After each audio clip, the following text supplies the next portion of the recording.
घर गृहस्थी अलिक राम्रो छ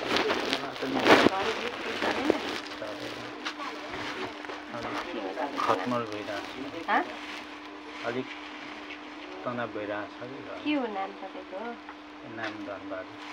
धनबहादुर। धनबहादुर पहिला पनि आउनु भएको थियो? के को लागि आउनु भएको थियो? पहिले चाहिँ घरमा चाहिँ कति वर्ष अहिले 31 लाग्यो होला सालले। के नाम? धनबहादुर। अलिक बुढीले घर व्यवहार अब तपाईँले नै भन्नुभयो मैले के भन्नु त? धनबहादुर होइन त? धनराशि नै हेर्नुहुन्छ? होइन चिनाको त लालबहादुर। लालबहादुर हो मेष राशि।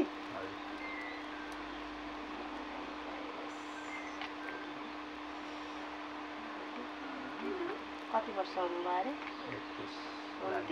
31 लाग्यो 50 सालको।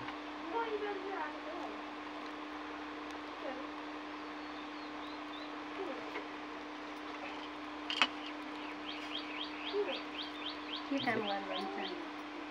काम त अहिले स्वयं काम गर्छु भन्नु।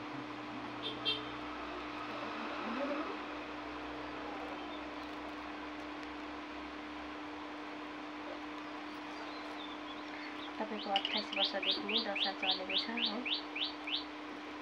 28 वर्षदेखि नै घर परिवारमा सानोतिनो कुरामा झगडा भइरहेको हुन्छ। झै झगडा झमेला, अलिकति बुढीले तपाईँ कुरा नखाने, तपाईँ पनि अलिकति कडै देखिन्छ, तपाईँलाई पनि ज्यादा रिस उठ्छ। बुढीको मात्रै होइन, यहाँ दुवैजना आगो भएपछि घर परिवार चल्छ चल्दैन? दुवैजना आगो तपाईँ अलिक खानपान गर्नुहुन्छ बढी? त्यस्तो त छैन। नसा खानुहुन्छ? नसाबाट झगडा गर्छ। खाना त खान्छु तर नसाबाट झगडा छैन। नसाबाट त झगडा छैन र पनि तपाईँको घरका कुल पनि बिग्रेका छन् बुझ्नुभयो? तर तपाईँका पनि ग्रह दशा राम्रो छैन। तपाईँका राहु र भामाले चाहिँ 32 वर्षसम्म अझै तपाईँको 2 वर्ष ग्रही चलेको छ। अलिकति शान्ति भइदिनु, घरको पूजापाठ अलिकति कुलको पूजा गर्नु, घरमा यसो पूजापाठ गर्नु गरेको छैन? यस्तो घरमा एउटा भगवान्को नाममा एउटा बत्ती पनि बल्दैन तपाईँहरूको घरमा? अलिकति भगवान्को आस्था पनि राख्नु। अब घरमा बसिँदैन, अब बाहिर काम बाहिर घरको श्रीमतीले गर्दैन? छैन होला। श्रीमतीले पनि एउटा पूजा अगरबत्ती पनि लाग्दैन। कमाएर ल्याए खुसी नभए दुखी। अनि दुईजनाको एकदम झै झगडा शङ्खा भइरहेको छ तपाईँहरूको? त्यही त शङ्का भन्दा नि अब खासै अगाडि नबढ्ने जस्तो पो आइसक्यो। र यो त तपाईँहरूको त सम्बन्ध बिछोतै होला जस्तै देखिन्छ त। त्यही त अर्कोतिर लागेको जस्तो लागिरहेछ मलाई चाहिँ। त्यो भन्दैछु त सम्बन्ध बिछोतै होला जस्तो छ। तपाईँ धेर शङ्का गर्नुहुन्छ र यो बहिनीको मन तपाईँसँग बस्ने पनि छैन। बसेको छैन। त्यो नानीहरूको भविष्य छैन त हामीसँग। त्यही नानीहरूकै लागि मात्रै बसेको। अर्कोतिर लागेको हो। त्यो तपाईँको शङ्का मात्रै हो। बोल्न चाहिँ बोल्छ, त्यस्तरी ढिङ्ने नै गरी लागेको छैन। बोल्न चाहिँ बोल्छ आइहल्लो मात्रै छ। त्यस्तो अनिष्ट चाहिँ नसोच्नु अहिले। टाढाकै मान्छे हो कि? टाढाकै हो। नजिकको होइन, भेटघाट छैन। भेटघाट नभएपछि भन्ने कुरो हुँदैन।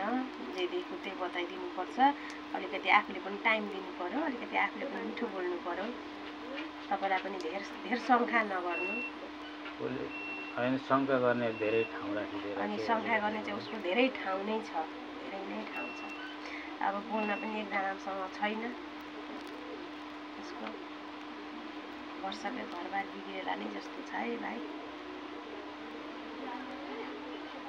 त्यही त त्यस्तै लागेर चाहिँ अनि माताले हेरिदिनुहुन्थ्यो प्रस्त तरिकाले भन्नु। अनि के यसलाई सामने गराउने? सामने भन्दा नि अब उसको मनै मसँगै छैन, चञ्चल भइरहेको छ भने चाहिँ अब नानीहरूको भविष्य अब त्यो हो भने त पनि गराउन सकिन्छ। लिएर आउँदा लिएर आउनु एकचोटि है, लिएर आउनु एकचोटि। त्यस्तो कतै लागेको गरेको हिँड्न लागेको त होइन? हिँड्न लागेको छैन, हिँड्न लागेको छैन। म त आफन्तहरूले नै नजिकै बिग्रेको जस्तो लाग्यो। बोल्ने हाँस्ने छ तर हिँड्ने हाल्ने चाहिँ छैन। गर्दैन।